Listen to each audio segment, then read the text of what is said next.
மதுரையில் அமையவுள்ள எய்ம்ஸ் மருத்துவமனையின் மாதிரி வீடியோ.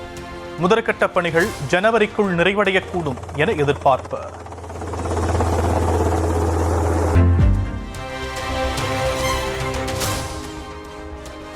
மதுரை எய்ம்ஸ் கற்பனை காட்சிகளை வெளியிடுவதற்கே மத்திய அரசுக்கு 10 ஆண்டுகள் ஆகியிருப்பதாக விமர்சனம். 2026 தேர்தலுக்கு இந்த ஒரு வீடியோ போதும் என நினைத்து விட்டார்களா என முதலமைச்சர் மு.க. ஸ்டாலின் கேள்வி. கீழடி ஆய்வறிக்கையை மத்திய அரசு திருத்த சொல்லும் விவகாரத்தில் எத்தனை தடைகள் நம் தமிழினத்துக்கு என முதலமைச்சர் மு.க. ஸ்டாலின் கேள்வி.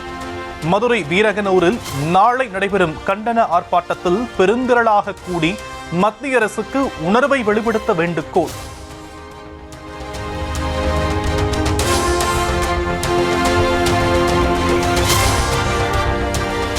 பன்ருட்டியில் மூதாட்டி பாலியல் வன்கொடுமை செய்யப்பட்ட சம்பவத்திற்கு எதிர்க்கட்சித் தலைவர் EPS கண்டனம். ஸ்டாலின் ஆட்சியில் தமிழ்நாடு எங்கே போகிறது என்று தெரியாத நிலையே உள்ளது எனவும் குற்றச்சாட்டு.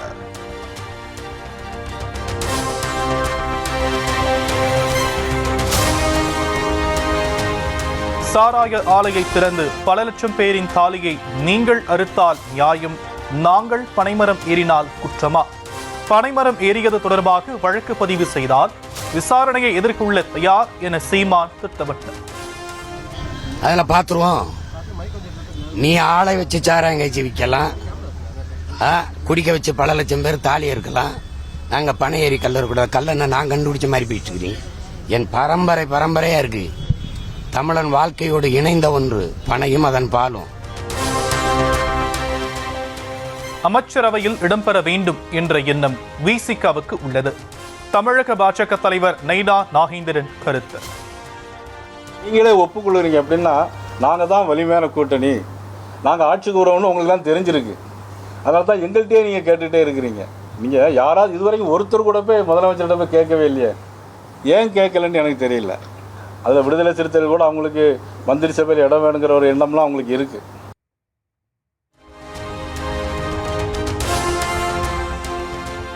சொத்து குவிப்பு வழக்கில் திமுக MP ஆர். ராசா உள்ளிட்டோருக்கு எதிராக வரும் ஜூலை 23ஆம் தேதி குற்றச்சாட்டு பதிவு.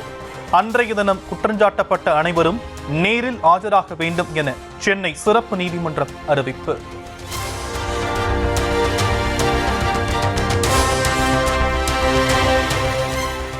போலி ஆவணங்கள் மூலம் நிலம் அபகரித்த வழக்கில் அடுத்த மாதம் 24ஆம் தேதி அமைச்சர் மா. சுப்பிரமணியன் மீது குற்றச்சாட்டு பதிவு. சென்னை சிறப்பு நீதிமன்றம் அறிவிப்பு.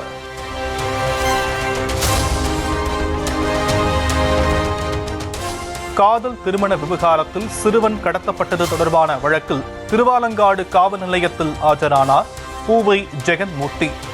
நேரில் ஆஜராகி விசாரணைக்கு ஒத்துழைக்க வேண்டும் என்ற சென்னை உயர்நீதிமன்ற கண்டிப்பை அடுத்து ஆஜர்.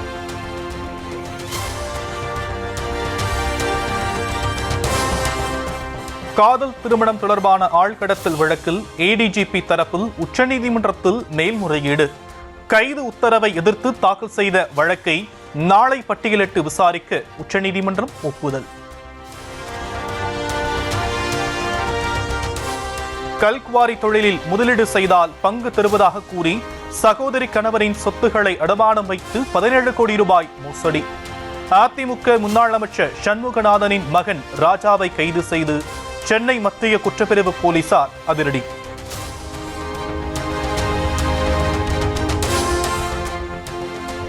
டாஸ்மாக் வழக்கில் சினிமா தயாரிப்பாளர் ஆகாஷ் பாஸ்கரன் தொழிலதிபர் விக்ரம் ரவீந்திரனிடம் எதன் அடிப்படையில் விசாரணை என உயர்நீதிமன்றம் கேள்வி. சோதனைக்கான காரணங்கள் குறித்து அமலாக்கத்துறை அளித்த தகவல்கள் போதுமானதாக இல்லை என கூறி ஆவணங்களை நாளை தாக்கல் செய்ய நீதிபதிகள் உத்தரவு.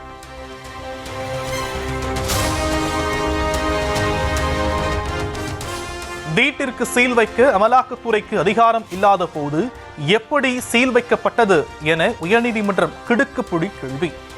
சட்டவிரோதமாக செய்யப்பட்ட ஒன்றை சட்டப்பூர்வமானதாக மாற்ற வேண்டாம் என நீதிபதிகள் காட்டம்.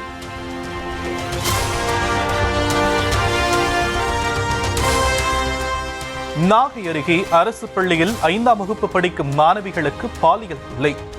போலீசில் புகார் அளித்ததை அடுத்து அரசு பள்ளி ஆசிரியர் மனோகரன் போக்சோ வழக்கில் கைது.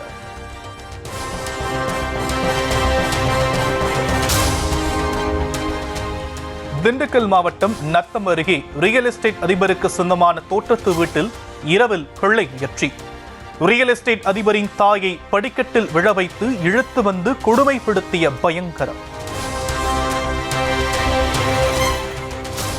இந்திய நிலப்பரப்பை ஒட்டிய 2 பகுதிகளில் இன்று ஒரே நாளில் உருவான 2 குறைந்த காற்றழுத்த தாழ்வு பகுதிகள் தெற்கு குஜராத் மற்றும் தென்மேற்கு வங்கதேசத்தை ஒட்டிய மேற்கு வங்கத்தில் உருவாகின.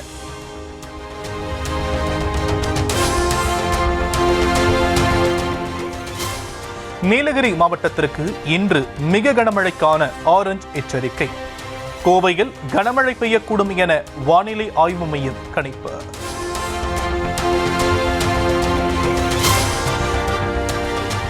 நீலகிரி மாவட்டத்தில் உள்ள பல்வேறு சுற்றுலா பகுதிகளும் 2வது நாளாக மூடல்.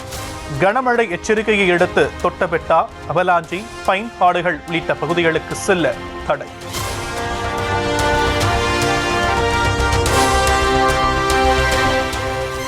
மேட்டுப்பாளையம் அருகே உள்ள பில்லூர் அணைக்கு நீர்வரத்து வினாடிக்கு 16,000 கனஅடியாக அதிகரிப்பு. அணைக்கு வரும் நீர் அப்படியே வெளியேற்றப்படுவதால் பவானி ஆற்றங்கரையோர மக்களுக்கு வெள்ள அபாய எச்சரிக்கை.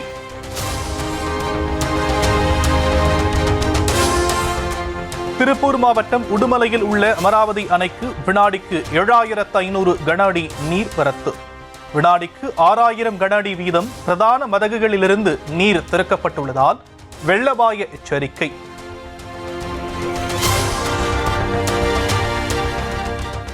குற்றாலம் அருவிகளில் நீர்வரத்து சீரானதால் குளிக்க அனுமதி. 3 நாட்களுக்கு பின் தடை நீங்கியதால் சுற்றுலா பயணிகள் மகிழ்ச்சி.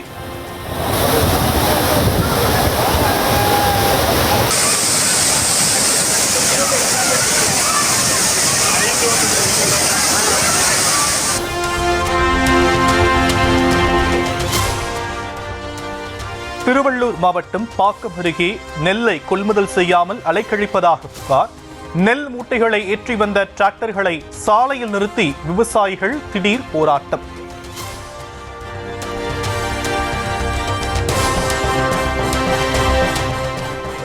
சென்னை அம்பத்தூரில் வானத்தின் வாசல் சபைக்கு செல்லும் சிறுவர்களுக்கு பாலியல் தொல்லை என புகார். தலைமறைவான பாதிரியாரின் உதவியாளருக்கு போலீஸ் வலை.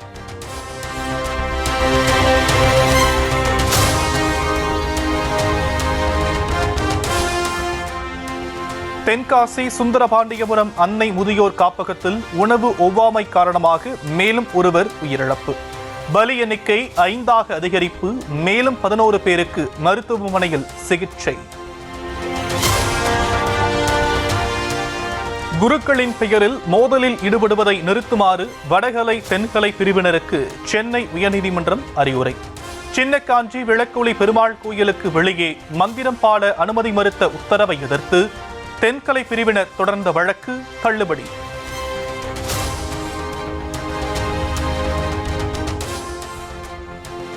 சென்னையில் ஆபரண தங்கத்தின் விலை சவரனுக்கு 840 ரூபாய் குறைவு. 1 பவுன் 73,600 ரூபாய்க்கு விற்பனை.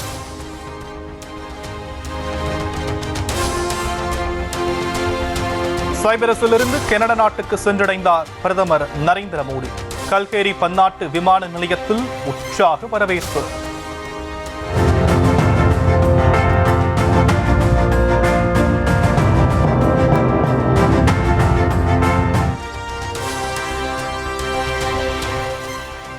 கனடாவின் ஆல்பர்டா நகரில் நடைபெற்று வரும் 51வது G7 நாடுகளின் மாநாடு. கனட பிரதமரின் சிறப்பு அழைப்பின் பேரில் கூட்டத்தில் பங்கேற்கிறார் பிரதமர் மோடி.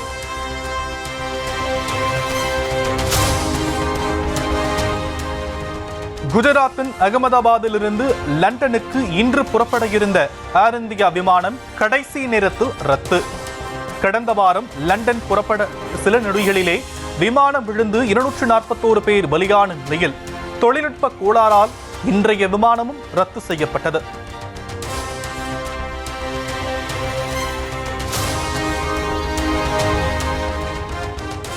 அகமதாபாத் ஏர் இந்தியா விமான விபத்தில் உயிரிழந்த விமானி சுமித் சபர்வால் உடல் மும்பையில் உள்ள வீட்டுக்கு கொண்டு செல்லப்பட்டது. 88 வயது தந்தை உள்ளிட்ட உறவினர்கள் கண்ணீருடன் அஞ்சலி.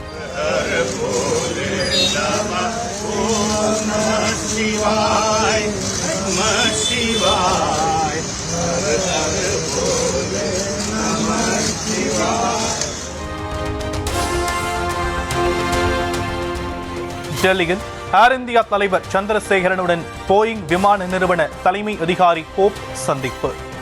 அகமதாபாத்தில் போயிங் ரக ஏர் இந்தியா விமானம் புறப்பட்ட சில நொடிகளில் விழுந்து வெடித்த கோர விபத்து குறித்து ஆலோசனை.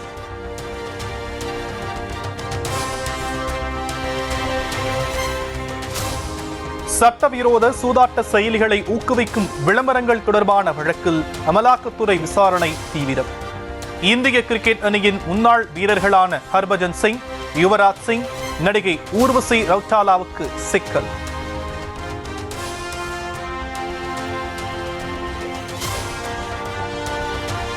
உலகின் மிக விலை உயர்ந்த போர் விமானமான இங்கிலாந்தின் F-35B கேரளாவில் அவசரமாக தரையிறக்கப்பட்டு 48 மணி நேரத்தை கடந்தது. எரிபொருள் இல்லாமல் இறக்கப்பட்ட விமானத்தில் தொழில்நுட்ப கோளாறு கண்டுபிடிக்கப்பட்டதால் திருவனந்தபுரத்திலேயே சீர் செய்யும் பணி.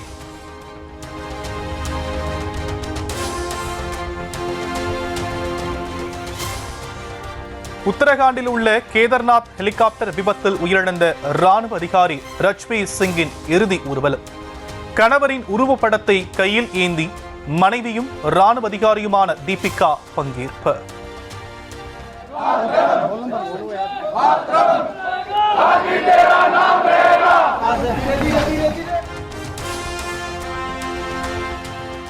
கேரளாவின் கொச்சியிலிருந்து டெல்லி புறப்பட்ட இண்டிகோ விமானம் நாக்பூரில் அவசர தரையிறக்கம். இமெயில் மூலம் வெடிகுண்டு மிரட்டல் விடுக்கப்பட்டதை அடுத்து பயணிகள் இறக்கப்பட்டு தீவிர சோதனை.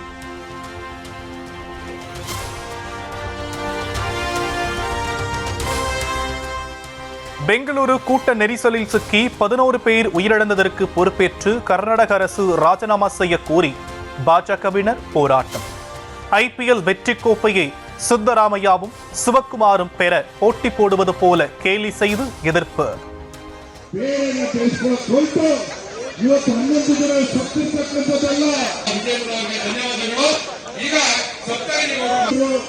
ಬೆಂಗಳೂರು ಮಹಾನಗರದ ಎಲ್ಲ ನಮ್ಮ ಶಾಸಕರು ಸಂಸದರು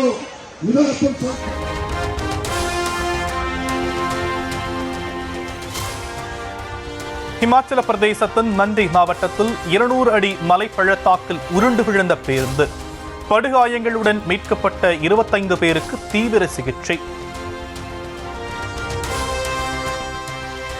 தலைநகர் டெல்லியின் பல்வேறு இடங்களில் கனமழை.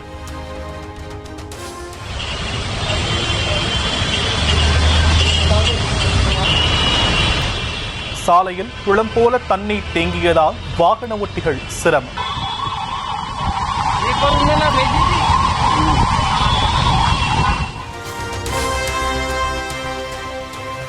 கேரளாவின் காசர்கோட் மாவட்டத்தில் கனமழை காரணமாக வெள்ளம்.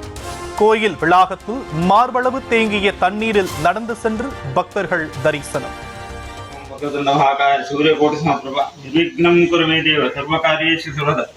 ಅದು ಬೇಕಾ ನೀರು ಕಡಿಮೆ ಐತೆ ನಮ್ಗೆ ಯಾವ ರೀತಿ ತೊಂದರೆ ಬರೋದು ಮಟ್ಟ ಅಪ್ಪನಕ್ಕೆ ನಂಬೋದು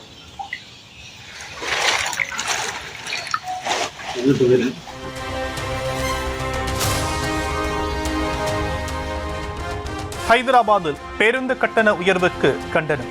போராட்டத்தில் ஈடுபட்ட ABVP மாணவர் அமைப்பினர் குண்டுக்கட்டாக கைது.